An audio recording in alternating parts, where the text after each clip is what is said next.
Recording has started. Okay.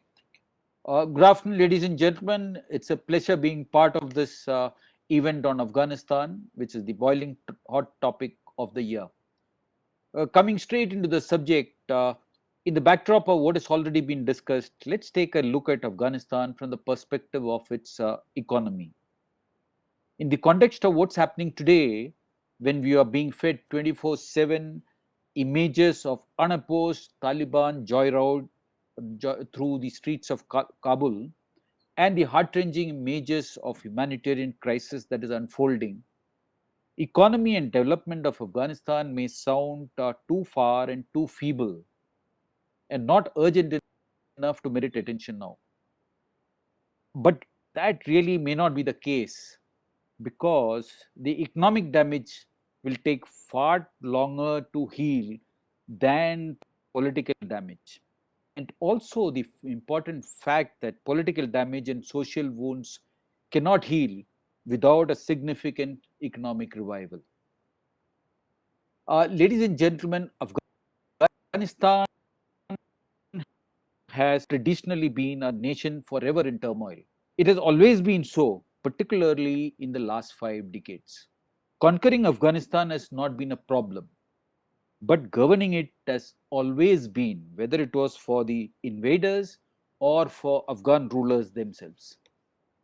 As you leave the towns and highways of Afghanistan and head for the mountains and desert, no dispensation ever has been able to maintain its influence in Afghanistan. Rural Afghanistan is often described as village republics, self reliant, social units. Their life has largely remained unaltered by the events in the cities and particularly in the capital, Kabul. They have never been integrated with the mainstream, least of all economically. Ladies and gentlemen, I will try and give you an economic perspective of Afghanistan from the point of view of a strategic analyst and not from the point of view of an economist. So let me do some random picks for an overview of Afghanistan's economy. If you see Afghanistan area, it is equivalent to the combined area of our states of Rajasthan and Madhya Pradesh. Population wise, it has about 32 million, comparable to Kerala, which has got almost the same population, or it is 3 times that of our state of Uttarakhand. When you come to density of population, it has 46 per square kilometers, comparable to India's 382 of of our Arunachal states, Arunachal Pradesh 17. Coming to GDP in nominal terms, it is $20 billion. Himachal is $22 billion, and Kerala, just for a comparison, has 6 times Afghanistan's GDP, at about $120 billion a year. And if we compare the per capita GDP in nominal terms again, it is less than one-fourth of India's at just about $500 per head per year. Ladies and gentlemen, Afghanistan has been conditioned to receiving external aid for over 100 years. If you see, first it was the British who paid off the emirs to meet good relationship in the region and to facilitate their trade routes and also to maintain a degree of hegemony. Then came the Soviets with the aid and chaos that they brought along, followed by United States with more aid, huge reconstruction objectives, and all that we are seeing today. The question now is, who will follow next? Will it be China? From whatever we have seen of China, the Chinese concept for economic assistance seems to be solely through loans and not through financial aid. There is not a single example so far where China has successfully assisted a country in its economic revival. And there is no reason to believe that this outlook will change. After all, ladies and gentlemen, China itself is, as of now, still some distance away from breaking the middle income barrier. Where does Afghanistan stand in terms of its hunger for this external economic aid today? The answer to this is evident if we take a look at Afghanistan's budget. Now, that is Afghanistan's budget for the year 2018. All figures are in Afghani billions, ladies and gentlemen. If you see, you can see well over 60% of the revenue for the budget comes in the form of external grants and loans. And if we take the development budget, it is almost 80% from through funded from external aid.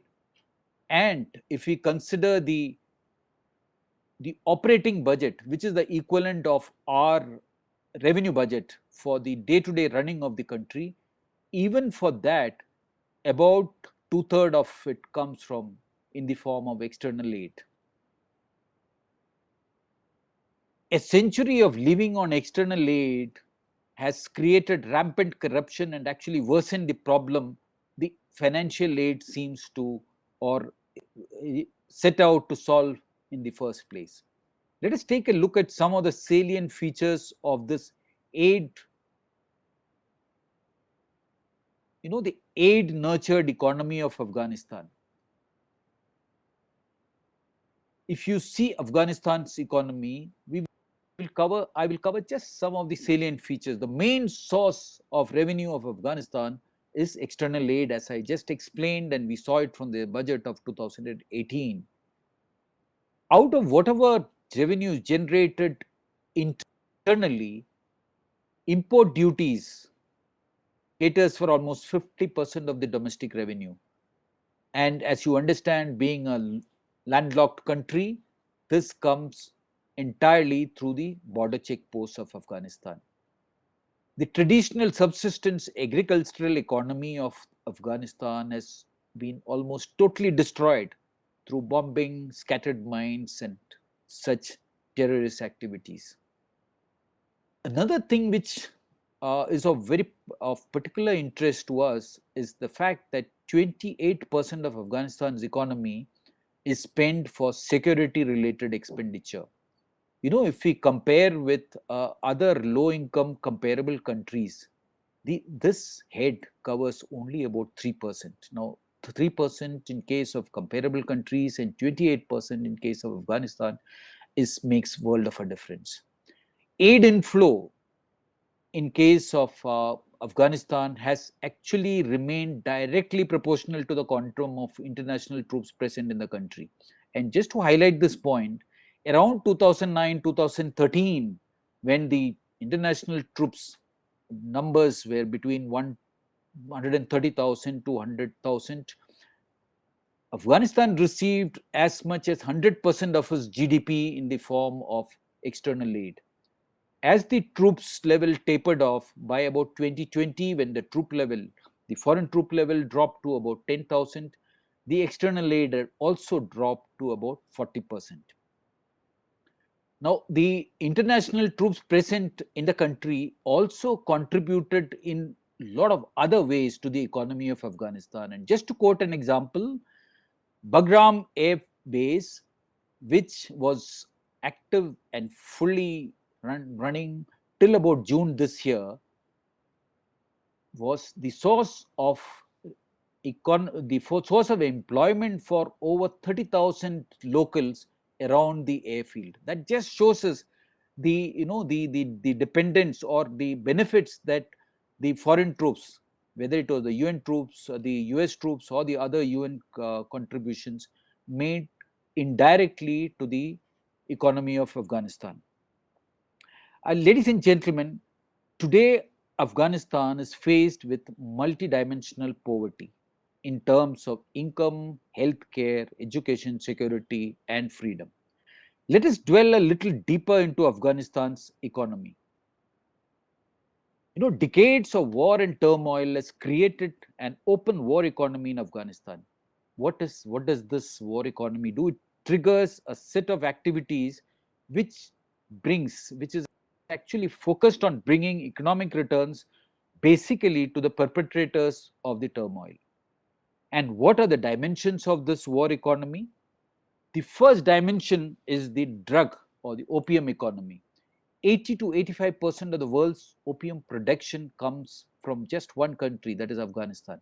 As per a 2015 UN report, Afghanistan is the producer of the entire opiates consumed by countries along the Balkan route.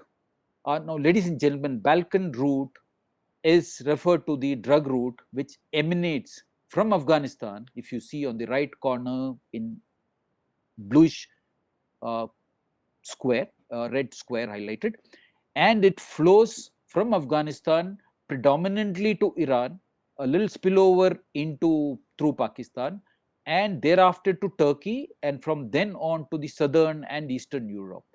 Now, the Balkan route drug trade is valued at a huge $28 billion a year.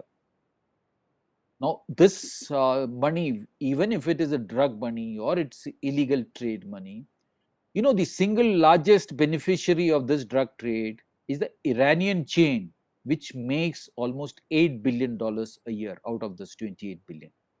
And if you put together all the European retailers, they make about $18 billion a year. Out of whatever is left, about $1 billion goes to Turkey traders, and only about $500 million comes to Afghanistan, which is the fountainhead of the global drug trade.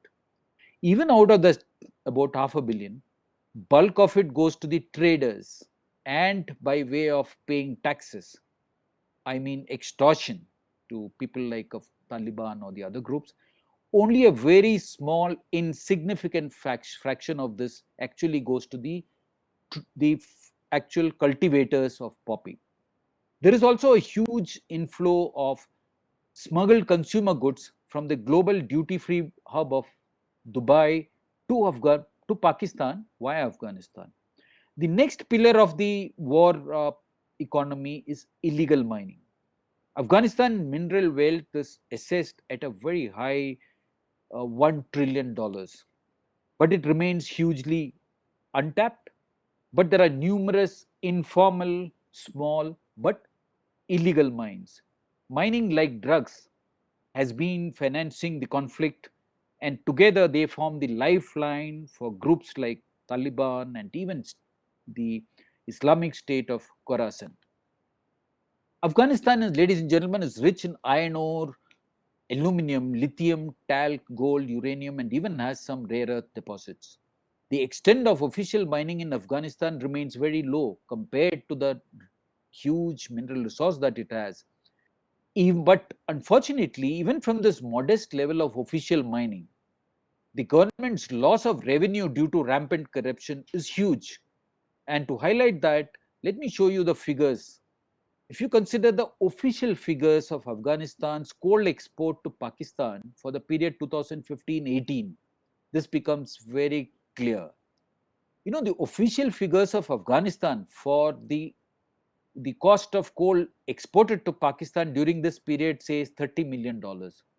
If you take the official figures of Pakistan for the same coal that is imported by Pakistan for the same period shows $68 million.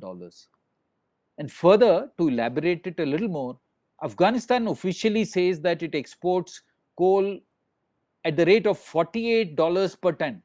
And Pakistan shows officially their import price of the same coal from Afghanistan at $87 a ton. This is a small part of Afghanistan's big corruption story. Now, because of such corruption, Afghan government's revenue from mining today is a mere $42 million a year. And the estimated leakage out of this small amount of official mining is about 4 times this loss. That is about $125 million a year. Just to put things in perspective, Taliban's revenue from illegal talc mining alone, Afghanistan is supposed to have very high quality talc. This illegal talc mining alone is estimated to be around $10 million a year. The next pillar of Afghanistan's war economy is transit trade. I had already mentioned earlier that custom duties at border crossing is the second biggest source of revenue for Afghan government after the foreign aid. Border crossings, therefore, are extremely critical to the country's economy. In the month of June this year, Afghan government's income, the revenue from border customs ports was about $91 million. That is just for the month of June 2021. But just a month later, in July 2021, as the border customs ports started falling into Taliban's hands one by one, the government's revenue for the month of July from customs fell to $30 million a year for the month of July. Beyond these three main pillars of the war economy are the related services, related service sector, which is actually stimulated by the drugs trade and the illegal mining. And this includes transportation business, fuel stations, shops, eateries, etc. Now, all these things, every economic activity pays an extortion money to these groups. These groups obviously call them as tax. Having looked at the war economy pillars, it is easy to understand the revenue source of Taliban. For the year 2019-20, it was estimated that Taliban's revenue was about $1.6 billion. And as we have already seen, it's obvious the biggest two contributors to this were drug and illegal mining, both contributing about $400 million each. Now, in the case of drugs, it's a very clean system. 10% tax is levied, extortion, in other words, on every link in the chain, starting with farmers, the local laboratories, traders at every level, and even the transporters, the truckers who do the transportation at various levels. If you will also see extortion and taxes, $150 million. Now, this is in addition to what I have just explained. Every economic activity, like I elaborated, pays an extortion amount, whether it be media, telecom, government projects, shops, land, worth, everyone pays this money to Taliban. Even the journalists, whom these days we see frequently coming on TV and covering Kabul, reporting from the different parts of Afghanistan, each one of them pay Taliban the extortion money and takes permission, and they are even given a journalist pass issued by the group. Our next head is charitable donation, a very innocuous sounding head, charitable donation, which is almost $250 million. This is the amount which is contributed by various Islamic organizations around the world. Real estate, Taliban's revenue is about 80 million. Like its mentor, the Pak Army, Taliban also holds a large amount of real estate, and from which they make a sizable amount of revenue, as you can see it here.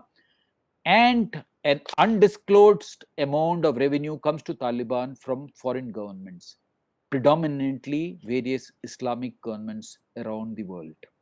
In the context of Taliban's war economy, the country's highways also have a unique story of their own. Being landlocked, as we've already seen, the highways are very critical to Afghanistan's economy. Construction of a 2,000-mile long ring road was started in Afghanistan by the Soviets in the 1950s, but it remained incomplete and very poorly maintained due to perpetual clashes that the country has always witnessed.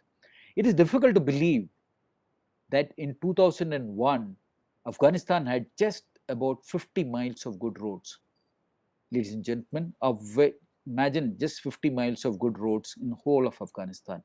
But post 2001, the United States, along with Japan, World Bank, and other countries, made an ambitious $1.5 billion plan to complete and upgrade Afghanistan's ring road.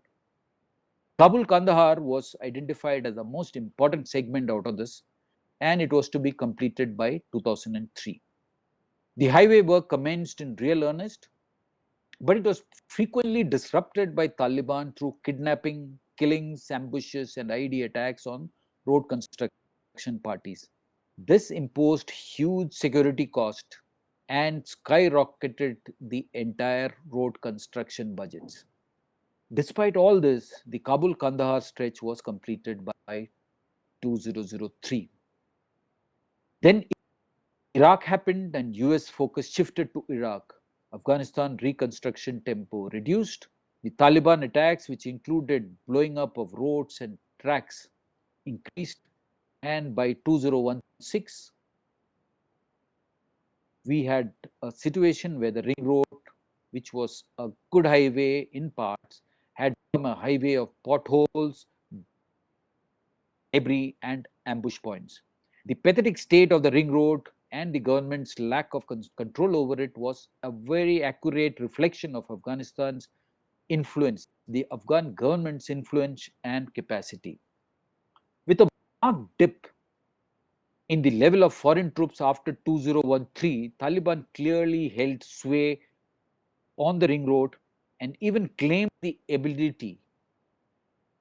Taliban claimed that it can guarantee safe package for anyone who sought and paid for Taliban's protection. Locals say that if you paid Taliban a one-time extortion, which Taliban like to call advance tax, of about $75 for a one-way vehicle move, no one would question you, trouble you, and you are assured of a safe trip. While on the other hand, if you ignored them and trusted the Taliban troops, you actually ended up paying a bribe of about $15 to $20 to the Afghan troops manning each of the 12 checkposts, and that too with no guarantee of safety for movement between the checkposts. Ladies and gentlemen, between 2001 and 2020, US alone had pumped in a whopping $134 billion for reconstruction of Afghanistan, but there's very little to show for it today. The end result of all the money that has been sunk into Afghanistan is best summed up by a local who says that prior to 2001, we had only a dirt track as our ring road. But one could pull up to a side and sleep at night by the roadside. And then came a few good stretches of road after 2001, like the one which you can see. But now in 2020, he says, we have roads which are totally damaged, potholed, and far worse than what we had in 2001 as the dirt tracks. In addition to being the state that we are seeing here, they have the added risk of an ambush site at every turn. Ladies and gentlemen, a war can be brought to a halt through an agreement between parties or one of the parties securing a significant victory, as we probably are witnessing today. But what about an economic revival? The economic quagmire in Afghanistan is getting deeper and deeper with every passing day with no answers in sight. There are only more and more questions being thrown up. Poverty in Afghanistan was 54% in 2017, and the economic situation has turned far worse in 2021. Unlike a political agreement that may be possible overnight, there are no shortcuts to economic revival. Afghanistan's economy today is on a razor's edge. What can a Taliban government do in economic terms? With even semblance of a governance system or a financial institutions worth the name non-existent, the economic journey ahead for Taliban looks very long and steep.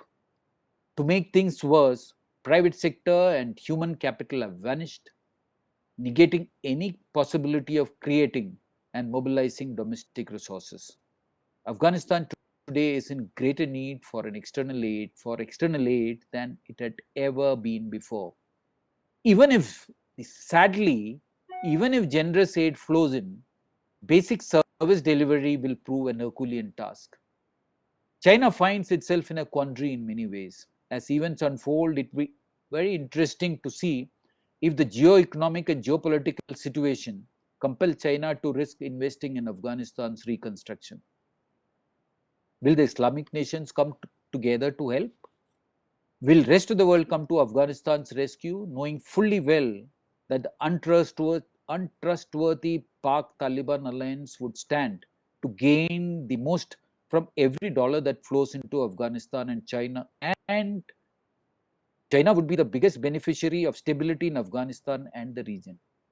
Can Taliban, with its savagery image, ever transform Afghanistan and permit a changeover of Afghanistan's war economy into a formal economy? These are very important questions for which the answers are as vague as the questions. Afghanistan's economy holds the potential to become Taliban's Waterloo. economy and political stability pose a clear catch-22 situation. While political stability cannot be achieved without certain degree of economic revival itself requires far more than just political stability, Sharia laws, and the financial expertise of Taliban. The writing is on the wall, ladies and gentlemen. Afghanistan's economic burden is likely to remain an orphan, and its economic revival on a road to nowhere, really. Thank you, ladies and gentlemen. Thanks, Raj. You can stop recording.